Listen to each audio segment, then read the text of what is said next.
Henry and Oliver. Henry is a very proud engine. He is a mixed traffic engine on the island of Sodor. He can pull both freight cars and coaches, which makes him feel really useful. Henry often remembers the time he pulled the first flying kipper when he was a hybrid engine. It was so well until he had crashed into the brake van on the freight train. He was sent to crew to have a new shape by Sir Topham Hatt. He felt so splendid and strong, too. One day, there was an extra order of ballast cars at Osprey Junction, the Duck's branch line. Oliver, the Great Western engine, was happy to be working with freight cars after one of the small engines shunted them on top of the chute. But today, he was having a hard time. He had to rush to or from one of the lines when they needed to be repaired even more, and the others kept on going. But there were only so many freight cars Oliver could pull at once, and soon there was a pile-up of freight cars.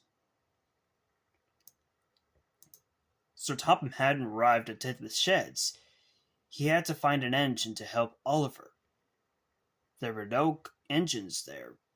They were all very busy working. But just then, Henry pulled into the sheds. He had just finished pulling the express, and he was looking forward to having a rest.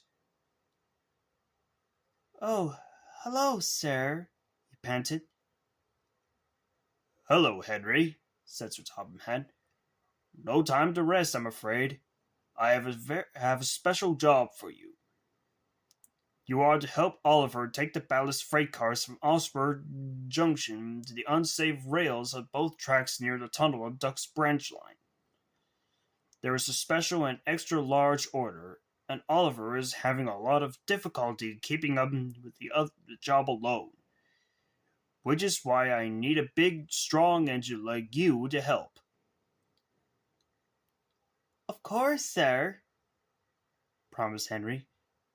"But I'm just worried that I will be too heavy to travel down the branch line ever since I was rebuilt after the Flying Kipper incident. And Thomas's branch line couldn't take Richard's weight." "Don't worry," soothed Sir Topham Hatt. "You'll be the engine who can stay safe on the rails without having mishaps.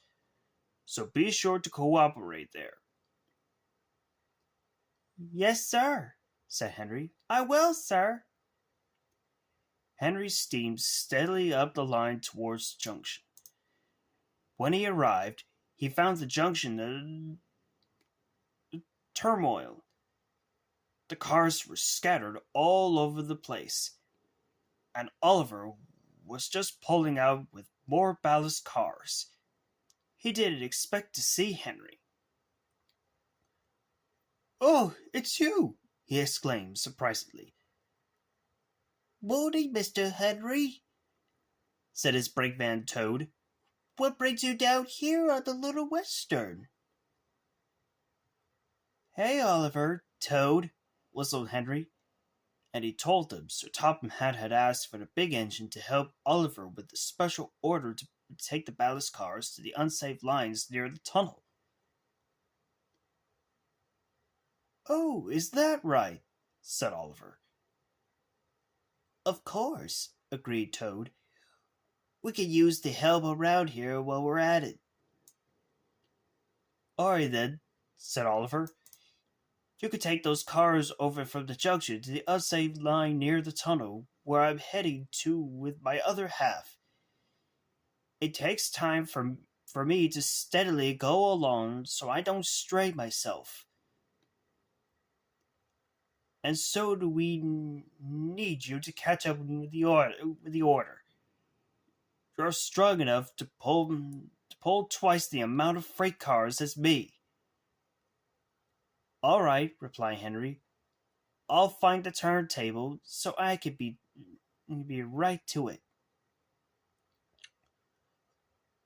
Oh, Mr. Oliver, I think you should go take on water right now, said Toad, because it may take a while for you to get moving to pull the heavy train on the journey to the line near the tunnel.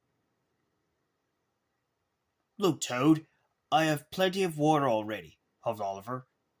I will fill up when I get back. Henry and Oliver took their loads up to the track along the Little Western. Henry knew he may be too heavy to travel down the branch lines, but at least he was going at a steady pace so he wouldn't get into the mishap.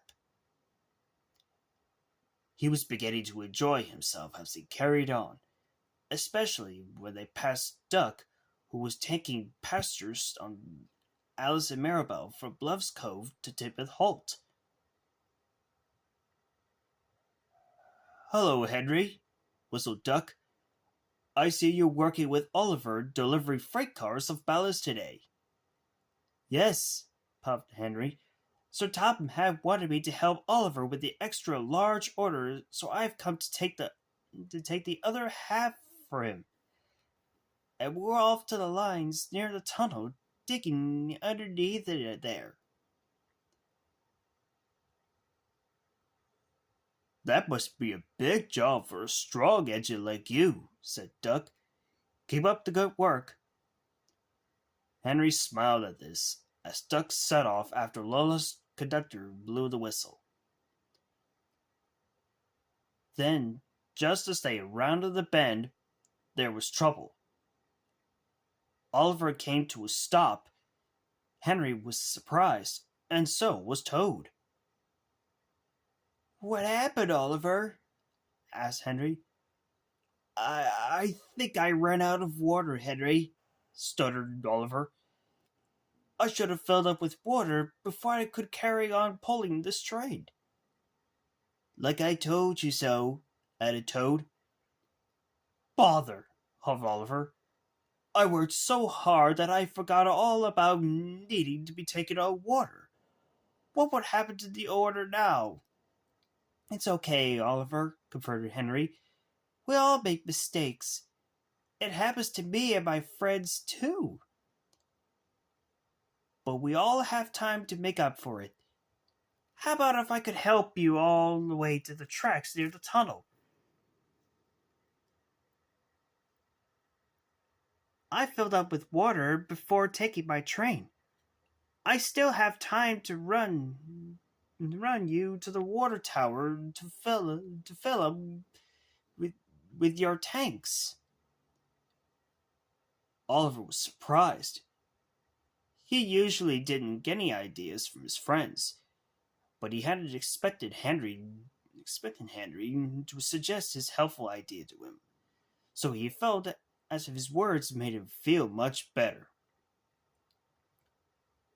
"Thank you, Henry," he sighed. "I would love that." So with every strength he had, Henry started pushing Oliver and his train as well as pulling his cars along the track all the way to the line near the tunnel. They soon arrived, and they dropped off their trains. "Well done, Mr. Henry," cheered Toad. "You're strong." Henry beamed from buffer to buffer. Then he shunted Oliver to the water towers so he could fill it with water. Then together, Henry and Oliver rushed to and from with the heavy deliveries. Even Gordon was surprised to see how determined Henry was whenever he saw them passing by. "Well, I never," he gasped. And soon the job was done. Oliver was very grateful that Henry had come to his rescue, and Henry was very proud that even though he and Oliver had been really useful engines together, he knew he hadn't worried about having some mishaps on the branch lines anymore.